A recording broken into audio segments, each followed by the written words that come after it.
नज़र हेडलाइंस मां ॾिठी हुई आवाज़ ब्रेकिंग न्यूज़ शेयर कंदासीं। सखर खां बचल शाह वारे इलाइक़े में ॿिनि धुरियुनि में झेड़ो थी पियो आहे। हिकु ॼणो क़तल कयो वियो आहे। मामूली ॻाल्हि तां झेड़े बाद जवाबदारनि असांजे नौजवान अली जान खे क़तल कयो आहे। वारसनि जो इहो चवणु आहे।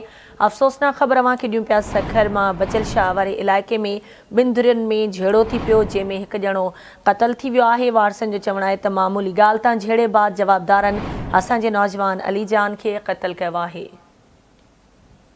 ब्रेकिंग न्यूज़ आहे, आवाज़ शेयर करे रहिया आहियूं। सखर खां बचल शाह वारे इलाइक़े में ॿिनि धुरियुनि में झेड़ो थी पियो आहे। हिकु ॼणो क़तल थी वियो आहे। मामूली ॻाल्हि तां झेड़े बाद जवाबदारनि असांजे नौजवान अली जान खे क़तल कयो आहे। वारिसनि जो इहो चवणु आहे।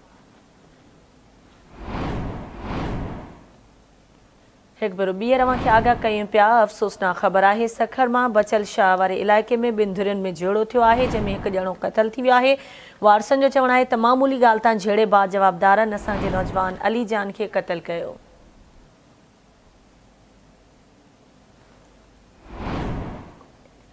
ब्रेकिंग न्यूज़ आहे, आवाज़ शेयर करे रहिया आहियूं।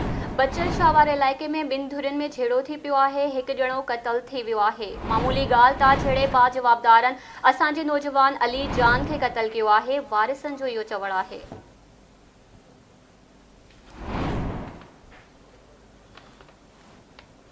तफ़सील मालूम कंदासीं आवाज़ न्यूज़ जे रिपोर्टर मोरड़ो महर खां। जी मोरड़ो, वधीक छा तफ़सील आहिनि?